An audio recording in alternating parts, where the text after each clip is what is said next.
Hello नमस्कार good morning. मैं कुणाल, आप देख रहे हो न्यूज़ बिहार। समय हो चला है बिहार की खबरों को जानने का, बिहार की खबरों से अपडेट होने का। चलिए जानते हैं आज की महत्वपूर्ण तमाम बड़ी खबरों को। बिहार में विधानसभा चुनाव से पहले बम्पर बहाली, 4,72,000 पदों पर नियुक्ति करेगी नीतीश सरकार। बिहार के बेरोजगार युवाओं को नीतीश सरकार जल्द ही बम्पर बहाली निकालने वाली है। राज्य के विभिन्न सरकारी विभागों में 4,72,976 पद रिक्त हैं। इन पदों को जल्द ही नियुक्ति प्रक्रिया शुरू होगी। बताया जा रहा है कि साल 2025 में होने वाले विधानसभा चुनाव से पहले इन सभी पदों को भर दिया जाएगा। सबसे ज्यादा वैकेंसी शिक्षा विभाग और स्वास्थ्य विभाग में निकाली जाएगी। बता दें कि मुख्यमंत्री नीतीश कुमार 2025 में चुनाव से पहले 10 लाख लोगों को सरकारी नौकरी देने का वादा पूरा करने की बात कई बार कर चुके हैं। शनिवार को मिली जानकारी के अनुसार लोकसभा चुनाव से पहले बिहार की नीतीश सरकार ने सभी विभागों को रिक्त पदों की जानकारी मांगी थी। विभागों ने सामान्य प्रशासन विभागों को रिक्त पदों की जानकारी उपलब्ध करा दी है। बिहार के सभी सरकारी विभागों में पदों की रिक्तियों के अनुसार करीब विभिन्न जगहों पर लगभग 4.25 लाख पद खाली हैं। इनमें स्थायी और अस्थायी दोनों तरह के पद शामिल हैं। बिहार में सबसे ज्यादा शिक्षा विभाग में रिक्तियां हैं, यहाँ 2 लाख से ज्यादा पद खाली है। इसके बाद स्वास्थ्य विभाग में 65,000 के लगभग पदों को भरे जाना है। इसके अलावा गृह, ऊर्जा, ग्रामीण विकास, जल संसाधन, परिवहन, राजस्व एवं भूमि सुधार, श्रम संसाधन समेत अन्य कुल 45 विभागों में बहाली की जाएगी। सभी विभागों की ओर से अलग अलग रिक्तियां निकाल कर ये पदे भरे जाएंगे। ऐसे में बिहार के बेरोजगार युवाओं को आने वाले समय में बड़े पैमाने पर सरकारी नौकरी मिलने का मौका मिलेगा। खाते में आएंगे 1 लाख, अफवाह पर अकाउंट खुलवाने पहुंची महिलाएं। बिहार के कैमूर में सीएसपी सेंटर में भीड़। राहुल ने कहा था खातों में खटाखट पैसे आएंगी। बिहार के कैमूर में शनिवार को बड़ी संख्या में महिलाएं खाता खुलवाने ग्राहक सेवा केंद्र सेंटर पहुंच गई। जब उनसे इसका कारण पूछा गया तो महिलाओं ने कहा कि उन्हें किसी ने बताया कि अकाउंट में 1 लाख रुपए दिए जा रहे हैं, इसलिए हम लोग भी अकाउंट खुलवाने पहुंच गए। दरअसल कांग्रेस नेता राहुल गांधी ने चुनाव के दौरान सभाओं में कहा था भाजपा वाले 22 अरबपति बना रहे हैं, हम करोड़पति लखपति बनाएंगे। हर परिवार से एक महिला चुनी जाएगी। उन करोड़ों महिलाओं के खाते में 1-1 लाख रुपए भेजे जाएंगे, यानी महीने में 8,500 रुपया खाते में खटाखट जाएगा। मोहनिया प्रखंड स्थित बैंक के ग्राहक सेवा केंद्र में सेंटर पर खाता खुलवाने कई महिलाएं एक साथ पहुंच गईं। महिलाओं को भारी भीड़ को देखते हुए पुलिस पहुंची। पुलिस ने महिलाओं को बड़ी मुश्किल से समझाकर घर भेज दिया। इस दौरान कई महिलाएं जाने से साफ मना कर दी। पैसे मिलने की चाहत लिए रामगढ़ से आई रामनानी देवी ने कहा कि वह खाता खुलवाने आई है। दूसरी महिलाओं ने उन्हें बताया कि अकाउंट में 1 लाख रुपए मिलेगा, इसलिए हम आए हैं। सरकार सभी को 1-1 लाख रुपए पैसा दे रही है। मोहनिया वीडियो संजय दास ने कहा कि किसी ने अफवाह फैला दी है, खाता खुलवाने पर उसमें 1 लाख रुपए मिलेगा। इसके बाद जिले भर से महिलाएं यहां आ रही थी। इनको समझा दिया गया है कि ऐसी कोई बात नहीं है। इस भीषण गर्मी में घर से परेशान होने की कोई जरूरत नहीं है। अफवाह के कारण सीएसपी सेंटर ना पहुंचे। अयोध्या से लौट रहे दंपति की कार में भीषण आग, पत्नी की जलकर मौत, पति ने कूदकर बचाई जान। बिहार के सारण जिले में शनिवार को एक चलती कार में भीषण आग लगने से महिला की जिंदा जलकर मौत हो गई। कार में सवार महिला के पति ने कूदकर अपनी जान बचा ली। दंपति अयोध्या से राम मंदिर के दर्शन कर घर लौट रहे थे। घटना शनिवार अहले सुबह करीब 3 से 4 बजे के करीब तरैया थाना इलाके के बगही प्राथमिक विद्यालय के पास पानपुर रोड पर हुई। हादसे में झुलसे पति के इलाज के लिए अस्पताल में भर्ती कराया गया। मृतका की पहचान सारण जिले के अवतार नगर थाना क्षेत्र के पखवलिया गुरैया गांव निवासी दीपक राय की पत्नी सोनी कुमारी के रूप में हुई है। बताया जा रहा है कि कार में अचानक आग लगी, जिस वजह से गाड़ी का टायर भी ब्लास्ट हो गया। धमाके की आवाज सुनकर बगही, गलीमापुर एवं पोखरेरा गांव के लोग मौके पर पहुंचे। उन्होंने स्थानीय पुलिस और अग्निशमन विभाग को इसकी सूचना दी। सूचना पाकर स्थानीय पुलिस घटनास्थल पर पहुंची और जली गाड़ी के अंदर से महिला का शव को निकाला। झुलसे हुए दीपक राय को रेफरल अस्पताल में भर्ती कराया गया। मृतका के शव को पोस्टमार्टम के लिए छपरा सदर अस्पताल भेज दिया गया। घटनास्थल पर मौजूद ग्रामीणों का कहना था कि कार का इंजन काफी गर्म होने के कारण आग लगी है। पुलिस मामले की छानबीन कर रही है। बिहार में मानसून आने की तारीख की हो गई घोषणा, जानिए कब से होगी झमाझम बारिश। हीट वेव और उमस भरी गर्मी झेल रहे बिहार वासियों के लिए राहत भरी खबर है। पटना मौसम विज्ञान केंद्र ने बिहार में मानसून के प्रवेश करने की आधिकारिक घोषणा कर दी है। मौसम विभाग के पूर्वानुमान के मुताबिक 20 जून को मानसून उत्तर पूर्वी भाग से बिहार में प्रवेश करेगा। इसके एक दिन पहले यानी 19 जून को शाम से बादल छाने लगेंगे। वही 20 जून से बिहार के अधिकतर हिस्सों में गरज, चमक व तेज हवा के साथ हल्की से मध्यम स्तर की बारिश होगी। मौसम विभाग के मुताबिक बारिश की वजह से अधिकतम तापमान में गिरावट आने के लोगों को भीषण बड़ी गर्मी से राहत राहत मिलेगी। फिलहाल 2-3 दिनों तक दक्षिण बिहार के लोगों को भीषण गर्मी का कहर झेलना होगा। हालांकि उत्तर बिहार में गर्मी से आशंकित तौर पर राहत मिलेगी। आपको बता दें कि प्रदेश में मानसून के प्रसार के अनुकूल परिस्थितियां तेजी से तैयार हो रही है। बिहार के कुछ जगहों पर पछुआ का प्रसार कम हुआ तो पूर्वा हवाएं तेज हुई है। इस वजह से लोगों को पसीने वाली गर्मी से 2 से 4 दिन से हो रही है। शाम में चलने वाली तेज हवाओं में शीतलता है। यह मौसम मानसून के आगमन का संकेत है। बिहार में होगी बालू की किल्लत, बढ़ेंगे दाम। मानसून को लेकर एनजीटी ने खनन पर लगाई रोक। बिहार में लोगों को बालू की किल्लत का सामना करना पड़ सकता है, क्योंकि अगले 4 महीने के लिए बालू खनन पर रोक लगा दी गई है। संभव है कि पीले सोने की कीमत बिहार में बढ़ जाए और ब्लैक मार्केटिंग भी होने लगे। हालांकि सरकार ने बालू माफिया पर लगाम लगाने के लिए सभी जिलों के एसपी को पत्र लिखा है। दरअसल नेशनल ग्रीन ट्रिब्यूनल एनजीटी के आदेश पर मानसून को देखते हुए यह कदम उठाया गया है। पटना के एक्सिस बैंक में 18 लाख की लूट, बंदूक दिखा 4 बदमाश दिन दहाड़े डकैती कर भागी। बिहार में बैंक डकैती की वारदातें थमने का नाम नहीं ले रही है। राजधानी पटना के बिहटा में एक्सिस बैंक से 18 लाख रुपए की लूट की वारदात सामने आई है। शनिवार को दिन दहाड़ी हथियारबंद 4 अपराधी बैंक में घुसे। उन्होंने बंदूक दिखाकर बैंक कर्मियों और ग्राहकों को बंधक बना लिया। इसके बाद तिजोरी एवं अन्य जगहों पर रखे करीब 18 लाख रुपए को लूटकर फरार हो गए। इस घटना के बाद इलाके में हड़कंप मच गया। पुलिस सीसीटीवी फुटेज निकालकर लुटेरों का सुराग ढूंढने में लगी है। रिपोर्ट्स के मुताबिक 4 नकाबपोश अपराधी बिहटा थाना क्षेत्र के दीवकुल स्थित एक्सिस बैंक की शाखा में घुस गए। उन्होंने बंदूक एवं अन्य हथियार दिखाकर दहशत फैलाई। फिर एक्सिस बैंक में मौजूद सभी ग्राहक एवं कर्मचारियों को एक कमरे में बंद कर दिया। अपराधियों ने चिल्लाने या पुलिस को फोन करने पर जान के मारने की धमकी भी दी। इसके बाद लुटेरों ने बैंक की तिजोरी में रखा कैश निकालकर बैग में भर दिया। उन्होंने कैशियर के पास रखे करीब 1 लाख से ज्यादा रुपए भी लूटिए। वहीं एक ग्राहक के पास से 41,000 रुपए की लूटी। इसके बाद अपराधी बेखौफ होकर मौके से फरार हो गए। सूचना मिलने पर पुलिस मौके पर पहुंची और छानबीन में जुट गई। पुलिस के आला अधिकारी भी बैंक शाखा पहुंचे और उन्होंने भी जांच के निर्देश दिए।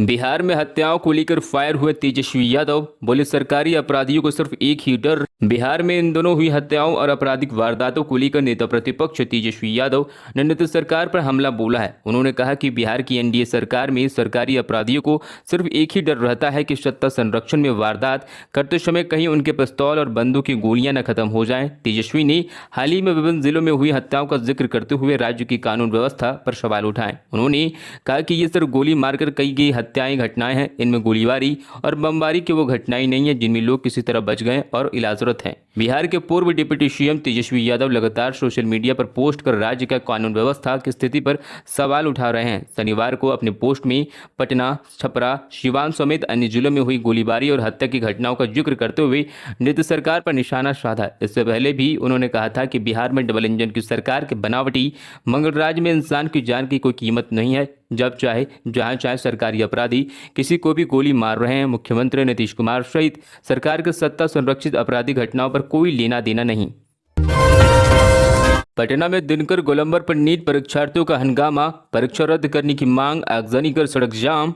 पटना में दिनकर गोलंबर के पास शनिवार को नीट के परीक्षार्थियों और +10+2 के छात्रों ने जमकर हंगामा किया। छात्रों ने बीच सड़क पर टायर जलाकर प्रदर्शन किया और सरकार का पुतला भी जलाया। इस दौरान दिनकर गोलंबर पर आवागमन पूरी तरह से ठप हो गया। मौके पर पहुंची पुलिस ने छात्रों को खदेड़कर हटाया, तब जाकर हालात सामान्य हो सके।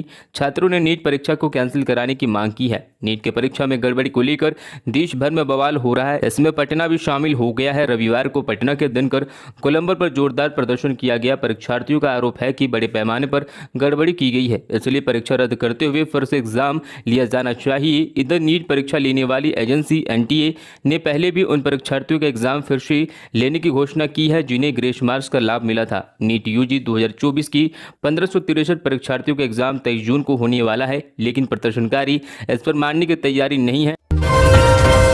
नालंदा में सो रही महिला के ऊपर गिरा सीलिंग फैन, मौके पर मौत, बाल बाल बची 3 माह की मासूम। जिले के एकंगरसराय थाना इलाके में धूर गांव में सो रही एक महिला के ऊपर सीलिंग फैन गिरकर गर्दन में लग गया, जिससे महिला की मौत मौके पर हो गई। गनीमत यह रहा कि उसके साथ सो रही 3 साल की मासूम बाल बाल बच गई। उससे जरा सा भी खरोच नहीं आया। मृतिका आदर्श कुमार की 22 वर्षीय पत्नी सुधा देवी है। साल भर पहले उसकी शादी हुई थी। मृतिका के ससुर मिथिलेश साव ने बताया कि उनका पुत्र मटन लेकर आया था। इस कारण से पूरा परिवार छत पर ही बनाकर और खा रहा था। खाने के बाद सभी लोग नीचे आ गए, मगर भीषण गर्मी के कारण वह 3 माह की बेटी को लेकर छत पर ही आराम करने लगी। काफी देर से बच्ची की रोने की आवाज सुनकर परिवार वाले कमरे में गए तो महिला के ऊपर पंखा गिरा देखा। आनंद फानन में ससुराल वाले उसे इलाज के लिए अस्पताल ले गए, जहां चिकित्सकों ने उसे मृत घोषित कर दिया। घटना की जानकारी मायके वाले को लगा तो वह मौके पर पहुंचकर पुलिस को घटना की जानकारी दी। पुलिस शव को कब्जे में लेकर पोस्टमार्टम के लिए सदर अस्पताल भेज दी। उनका आरोप है कि मायके वालों ने केस में फंसा देने की धमकी दी, दहेज में दिए गए बाइक व रुपए की मांग ली। एकंगरसराय थाना अध्यक्ष अखिलेश कुमार ने बताया कि मामले की छानबीन की जा रही है। कपड़ा उद्योग से 50 लाख लोगों को जोड़ेगी मोदी सरकार। मंत्री गिरिराज सिंह ने बिहार पहुंच किया ऐलान। केंद्र सरकार मौजूदा वित्तीय वर्ष में 50 लाख लोगों को कपड़ा उद्योग से जोड़ेगी। नरेंद्र मोदी सरकार के तीसरे कार्यकाल में वस्त्र मंत्री बनने के बाद गिरिराज सिंह ने शनिवार को पटना में यह ऐलान किया। गिरिराज सिंह ने पटना में कहा कि बिहार का विकास प्राथमिकता में है। कृषि के बाद सबसे ज्यादा 4.5 करोड़ वस्त्र उद्योग से जुड़े हुए हैं। वित्तीय वर्ष 2024-25 में 50 लाख से ज्यादा लोगों को जोड़ने का लक्ष्य मंत्रालय ने रखा है। इसमें बिहार की बड़ी भागीदारी होगी। गिरिराज सिंह केंद्रीय वस्त्र मंत्री का पदभार ग्रहण करने के बाद शनिवार को पटना पहुंचे। पटना के स्टेट गेस्ट हाउस में उन्होंने बिहार उद्योग विभाग के अधिकारियों के साथ बैठक की। उन्होंने मीडिया के साथ बातचीत में कहा, बिहार समेत देश भर में कपास की खेती, धागा, फैब्रिक क्लस्टर बनने में बड़ी संख्या में लोग लगे हुए हैं। आने वाले समय में लाखों लोगों को इस उद्योग से जुड़कर रोजगार मुहैया कराया जाएगा। मजदूरों को सुविधाएं भी बढ़ाई जाएगी। गला रेते हुए अज्ञात व्यक्ति का शव हुआ बरामद। इलाके में फैली सनसनी, जांच में जुटे पुलिस। बिहार में अपराधियों का हौसला 7वें आसमान पर है। ऐसे में अब एक ताजा मामला भागलपुर जिले से निकलकर सामने आ रहा है, जहां एक युवक का शव बरामद हुआ है। इस घटना के बाद इलाके में सनसनी का माहौल हो गया है। फिलहाल इस घटना की सूचना नजदीकी थाने को पुलिस को दे दी गई थी। इसके बाद पुलिस की टीम मौके पर पहुंचकर जांच में जुट गई। मिली जानकारी के अनुसार जिले के नाथनगर थाना क्षेत्र के मुशहरी घाट किनारे जख बाबा स्थान से चंपापुल जाने वाली रास्ते में कल अहले सुबह एक अज्ञात व्यक्ति की गला रेत कर हत्या कर दी गई है। इसके बाद अब युवक का शव बरामद किया गया। उधर सूचना के बाद पहुंचे नाथनगर थाना इंस्पेक्टर राजीव कुमार सिंह ने मौके पर पहुंचकर शव को पोस्टमार्टम के लिए जवाहरलाल नेहरू चिकित्सा महाविद्यालय अस्पताल भिजवाया। हत्या के उद्भेदन को लेकर एसएफएल और श्वान दस्ता टीम की मदद ली जा रही है। पुलिस की ओर से मृतक के चेहरे को विभिन्न थाना के साथ सोशल मीडिया पर भी डाला गया है। ऑपरेशन मुस्कान के तहत जमुई पुलिस की अनूठी पहल। 35 लोगों के गुम हुए मोबाइल को खोजकर किया वापस। जमुई पुलिस द्वारा ऑपरेशन मुस्कान के तहत एक अनूठी पहल की गई है। जिला सूचना इकाई द्वारा 35 आम लोगों के खोए हुए मोबाइल को सही सलामत उन लोगों को वापस कर दिया गया है, जिसकी कीमत लगभग 6 लाख रुपए से ज्यादा आकी गई है। जमुई पुलिस के इस कदम से आम लोगों को उनके खोए हुए मोबाइल वापस मिल गए हैं। उधर जमुई एसपी डॉक्टर शौर्य सुमन ने खुद मौके पर मौजूद रहकर मोबाइल आम लोगों को वापस किया।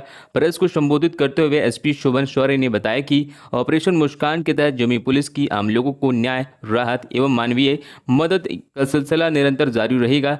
आए दिन मोबाइल चोरी की घटनाएं जिले में घटित होती रहती है, लेकिन अगर आप अपने नजदीकी थाने में इससे संबंधित शनाख्त दर्ज कराते हैं तो ऑपरेशन मुस्कान के तहत आपका मोबाइल आपको वापस मिल सकता है। नीट पेपर लीक मामले में बड़ी कार्रवाई। यूयू ने 9 परीक्षार्थियों को भेजा नोटिस। नीट पेपर लीक मामले में ईओयू ने बड़ी कार्रवाई की है। ईओयू ने 9 परीक्षार्थियों को नोटिस भेजा है। इन 9 परीक्षार्थियों और उनके अभिभावकों को पूछताछ के लिए ईओयू कार्यालय बुलाया गया है। सभी नीट परीक्षार्थी बिहार के अलग अलग जिले के हैं। अनुसंधान के दौरान पुलिस की अब तक छानबीन में सलवर गिरोह के पास 13 परीक्षार्थियों के रोल कोड मिले हैं, जिसमें 4 को पुलिस ने पेपर लीक के समय ही गिरफ्तार कर लिया था। डीआईजी ने कहा कि एनटीए के जिन छात्रों का एडमिट कार्ड भेजा था, उसी के आधार पर परीक्षार्थियों को फोन नंबर और एड्रेस मिल गए हैं। इसी के आधार पर 9 परीक्षार्थियों को नोटिस भेजा गया है और उन्हें अभिभावकों के साथ पूछताछ के लिए ईओयू दफ्तर बुलाया गया है। वहीं नीट पेपर लीक मामले में लगातार सुप्रीम कोर्ट में सुनवाई जारी है। ईओयू शीर्ष अदालत में 8 जुलाई को होने वाली अगली सुनवाई में प्रोग्रेस रिपोर्ट देगी। इससे पहले कोर्ट ने नीट पेपर लीक मामले में बिहार सरकार को नोटिस जारी कर अब तक की जानकारी मांगी थी। बिहार में खनन माफिया का आतंक। पुलिस की टीम पर तलवार से हमला, दारोगा की उंगलियां काटी, 4 गिरफ्तार। बिहार में शराब माफिया, बालू माफिया या अन्य बदमाश अक्सर पुलिस पर हमला कर देते हैं। ताज़ा मामला राज्य के पश्चिमी चंपारण से आया है, जहां खनन माफिया आतंक मचा रखा है। बेतिया के मटियरिया के हौदा डुमरा गांव की नया टोला में बालू खनन माफिया को पकड़ने के दौरान गुंडा तत्वों ने तलवार से पुलिस टीम पर हमला कर दिया। हमलावरों ने एक दारोगा की अंगुलियां काट दी है और गिरफ्तार आरोपी अफरोज को छुड़ा लिया। घायल दारोगा एक निजी नर्सिंग होम में इलाज चल रहा है। पुलिस ने इलाके में दबिश बढ़ा दी है तो आरोपी इलाका छोड़कर फरार है। नरकरियागंज के एसडीपीओ जयप्रकाश सिंह ने बताया कि शनिवार की सुबह पुलिस टीम पर हुए हमले के मामले में कार्रवाई करने के लिए पुलिस की संयुक्त टीम हौदा डुमरा गई थी। उस दौरान यह घटना घटी है। पुलिस ने आरोपी को गिरफ्तार कर लिया था और कार्रवाई कर रही थी, तभी माफिया के गुर्गों ने हमला कर दिया। इस घटना के बाद मटियरिया थाना के दारोगा के हाथ के दोनों अंगुलियां कट गई है। इस घटना में कुछ अन्य पुलिसकर्मी को भी जख्मी होने की सूचना मिली है। हमले में शामिल 4 अपराधियों को गिरफ्तार कर लिया गया है। पूर्व विधायक शंकर सिंह ने लोजपा रामविलास से दिया इस्तीफा। एनडीए से टिकट काटे जाने से थी नाराज। रुपौली विधानसभा से निर्दलीय उपचुनाव लड़ने का ऐलान। पूर्व विधायक शंकर सिंह ने लोजपा रामविलास की पार्टी से इस्तीफा दे दिया है। वे पूर्णिया से रुपौली विधानसभा से 10 जुलाई को होने वाले उपचुनाव में एनडीए की टिकट न मिलने से नाराज थे। पार्टी से इस्तीफा देते हुए वे चुनावी मैदान में कूद पड़े हैं। निर्दलीय प्रत्याशी के तौर पर ताल ठोकते हुए पूर्व विधायक चुनावी मैदान में उतर गए हैं। शंकर सिंह 20 जून को नॉमिनेशन करेंगे। निजी निवास में प्रेस कॉन्फ्रेंस को संबोधित करते हुए खुद इसका ऐलान कर दिया है। सुधाकर सिंह के इस्तीफे के बाद खाली हो गई यह विधानसभा सीट। उपचुनाव में इन पार्टियों की होगी अग्नि परीक्षा। रामगढ़ विधायक से पूर्व कृषि मंत्री सुधाकर सिंह विधायक पद से इस्तीफा दे दिया है। इसी के साथ रामगढ़ विधानसभा की सीट रिक्त हो गई है। यहाँ 6 माह के अंदर उपचुनाव होने की संभावना है। बता दें, सुधाकर सिंह बक्सर से सांसद निर्वाचित हुए हैं। सीट रिक्त होते ही यह राजनीतिक गहमागहमी शुरू हो गई है। वैसे भी रामगढ़ में पूरे वर्ष राजनीति होती है। चुनाव हो या न, क्षेत्र में नेताओं की चहलकदमी हमेशा रहती है। 2 धुरी के बीच यहाँ का चुनाव होता रहा है, लेकिन इस बार होने वाले उपचुनाव का कार्यकाल 1 साल का ही होगा। नीतीश कुमार की तबीयत खराब, चेकअप के लिए पहुंचे पटना का मेदांता अस्पताल। बिहार के मुख्यमंत्री नीतीश कुमार की शनिवार को तबीयत बिगड़ गई। इसके बाद वे पटना के मेदांता हॉस्पिटल पहुंचे और जांच कराई। बताया जा रहा है कि उनके हाथ में शुक्रवार को तेज दर्द हो रहा था। मेदांता हॉस्पिटल की ऑर्थोपेडिक्स विभाग में उनका चेकअप किया गया। जांच के बाद सीएम नीतीश कुमार वापस मुख्यमंत्री आवास लौट गए। मिली जानकारी के अनुसार सीएम नीतीश कुमार के हाथ में हाथ का दर्द उठा था। शुक्रवार को राज्य कैबिनेट की बैठक में भी उन्होंने अपने मंत्रियों के साथ हाथ दर्द की बात कही थी। इसके बाद मुख्यमंत्री को इलाज के लिए सुबह पटना के मेदांता हॉस्पिटल में ले जाया गया, जहां हड्डी विभाग के डॉक्टरों की टीम ने उनकी जांच की। सीएम आवास की ओर से कहा गया है कि नीतीश कुमार रूटीन चेकअप के लिए अस्पताल गए थे। जांच के बाद वे वापस लौट गए और अपना काम निपटा रहे हैं।